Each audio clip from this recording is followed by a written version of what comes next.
kaalaman sa ibang lugar dito sa ating bansa. Adventure Dad! Let's go! May papakilala sa atin ang ating Sorry sa mga hindi magandang nasabi ko sa'yo. 9:35 p.m. Doon na wala ng pagbuhang wala ng buhay.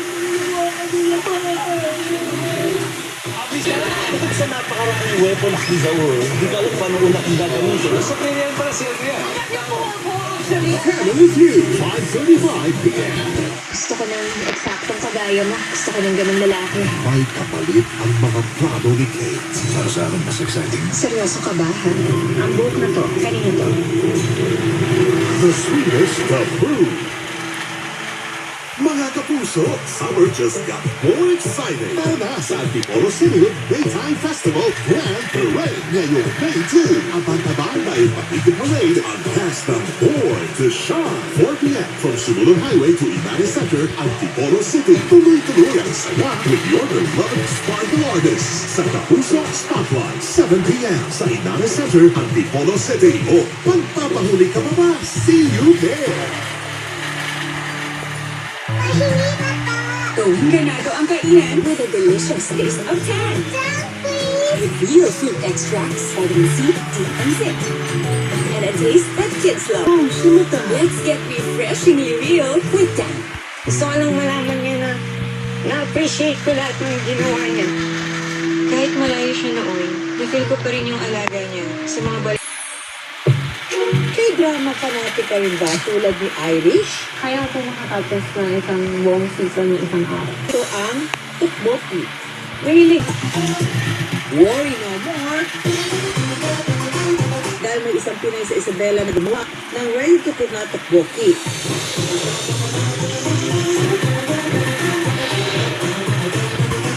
Negosyong kaya gumita ng 6 digits kada buwan.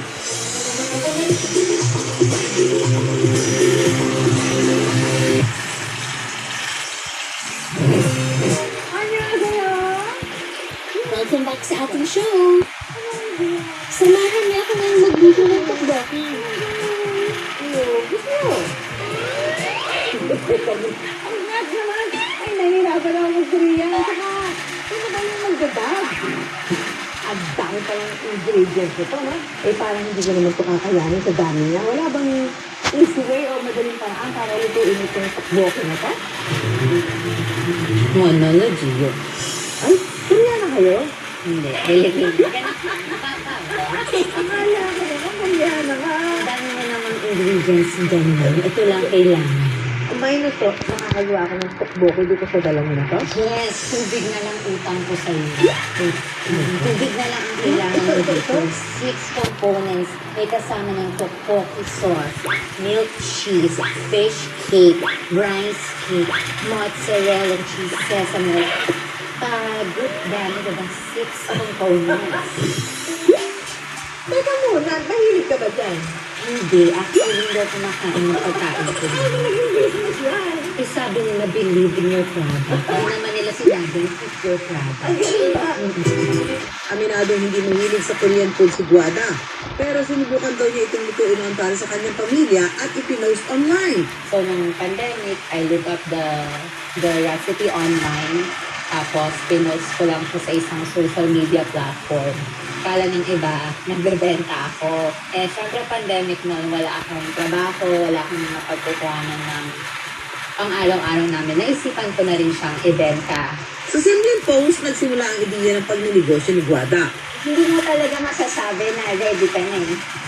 Papasok ka na lang talaga, gagawin mo na talaga siya. Hindi mo alam kung kailan ka ready. At matututo ka na lang along the way. Sa umpisa ay lutong tukboki ang tininda niya kung saan naglabas siya ng 50,000. Pero ngayon ay ready to cook na kung saan nakahanap siya ng investor para sa puhunan na umabot ng 5 milyon. Bumili siya ng mga makina na kayang patuyuin ng mga sangkap para kapag iluluto ay kailangan na lang dagdagan ng kaunting tubig. Dito sa kanyang pamisari sa Isabela, ipinoproseso ang mga sangkap ng kanyang tteokbokki. Dehydrator machine ang gamit niya para sa fish cake at rice cake. Mga sangkap na parehong inaangkat pa niya mula South Korea. So, ito ipapasok na ni Shell yung ating fish cake or oven sa dehydrator. At isasalang natin to siya ng 60 degrees for 3 hours para mawala ang moisture, hindi mag-amag-amag. Same goes with the rice cake. 15 minutes lang namin siya sinasalang dito sa dehydrator. Ang isa sa pinakamahal niyang makina, ang freeze drying machine. So, makikita nyo, ngayon, moist pa yung mozzarella. If we were to put this as it is sa Luzon, Visayas, Mindanao, aamagin or mapapanit yan. Kaya ipapasok natin siya sa freeze dryer for 32 hours. Ang ginagawa nito, pinifreeze na yung component to reach a certain temperature. After nun, dinadry niya para matanggal yung moisture. May filling machine din para sa sesame oil at cheese. So, ang mozzarella cheese natin, 45 grams. Pag na-reach niya yung 45 grams sa timbangan, siya niya na siyang itapak at ito na siya pagkatapos. Meron din para sa sauce. Continuous yung mixing niya para hindi buo-buo yung sauce pag natanggap ng ating sauce. Ayan, lahat pantay-pantay. Isa sa pinaglaanan daw niya ng panahon at puhunan ay ang packaging. Food grade to. Ibig sabihin, dito pwede nyo na lutuin mismo yung ating produkto using a microwave. Kung walang microwave, okay lang. Pwede nyo lutuin sa kalan, sa kawalit. Una ilalagay sa container ang fish cake, lalagyan ng tubig. Bakit yung fish cake? So, kasi kung mapapansin mo po yung fish cake natin, matigas compared dun sa frozen. So, pag kasi matigas po siya, baka kumain ka dyan ng chicharon, hindi fish cake. Lulutuin sa microwave sa loob ng 3 minuto. Sunod na ilalagay yung rice cake at tteokbokki sauce. Itong sauce, kami po gumagawa nito. Ako po, recipe po, trade secret po. Hindi po yung binili namin na gawa na from Korea. Because if we were to follow po the standard recipe of tteokbokki, the Korean, it's gonna be so spicy. Ilagay na rin ang mozzarella cheese at cheddar cheese. Iluto lang ito ulit sa microwave sa loob ng 2 minuto.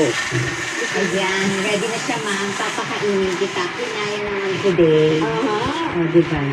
Ang bilis na. Parang ang bilis. Parang ang minutes lang. Tapos hindi pa po tayo tapos dyan. Siyempre, lalagyan natin yan ng pampabango, which is ang ating sesame oil.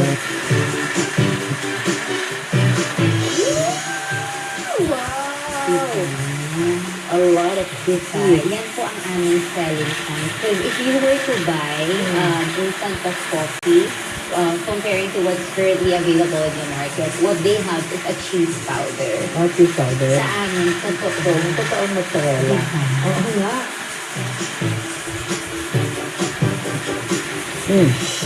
Ay, naririnig yung tteokbokki pa hindi ko sa tinitikman. Kaya sarap pala, ha? Kaya naman surprise. Yes. Hindi, papahinga pa dahil sa concert pa yun. Ito talagang exhibition ng mga Korean fanatics. Yung natin kay Irish ko ang kanyang verdict doon sa ating tteokbokki na gawa nito si Buwada. Parang na-amin ko rin. Yun nga po, parang less yung spiciness. Pasok nga dun ko sa nasa ng Filipino na cheesy, may sa slightly matamis, pero doon pa rin yung alat and onti ang... Ano ang sabi yung sila? Masito?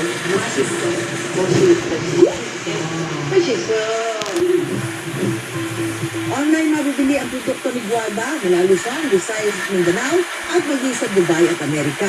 Dito sa Pilipinas, ang daming K-pop fans. Yun yung ginamit ko na parang reassurance na may bibili at bibili. At isa pa pagkain. Pag pagkain ng produkto mo, may bibili at bibili. Walang duda, guminawa raw ang kanyang buhay dahil sa tteokbokki. Ang future plans ko ay mag-branch out sa Manila para maka-attend ako ng pop-up trade show. At sa loob ng Diyos, makita din yung produkto ko sa mga grocery, sa mga convenience stores. Pero kung walang malaking puhunan o investor, pwede pa rin namang magnegosyo ng ready-to-eat Korean food tulad ng tteokbokki. May mga cookbook naman at online cooking demo para matutunan ang proseso. pwede rin iakma sa panlasa ng inyong mga sukong Pinoy ang inyong versyon. Kumusta naman ang kita mo dito sa iyong negosyo na to? Ay, okay naman po ang kitaan. Averagely, 400 or pag bare months po, mas mataas pa. And enough po yun for me to produce another batch, pay my employees, and to keep the business afloat. Lalo na dito sa business na to dahil machine and client, mataas ang capital investment, diba? So it really takes time po talaga. Pero okay na okay po. I would recommend. Basta handa sila. Mind, body, and soul. Sa parang timpla ng lakas ng loob at diskarte, tiyak natatakot ang produkto kahit na dayuhang lasa pa yan. Oki ang kita sa Tok Doki. Kaya bago mo nahalian, mga business ideas mo na ang aming pantakam. At laging tandaan, pera lang yan, kayang-kayang gawa ng paraan. Samahan mo kami tuwing Sabado, alas 8:15 ng umaga sa GMA. Ako po si Susan Enriquez para sa Era Paraan.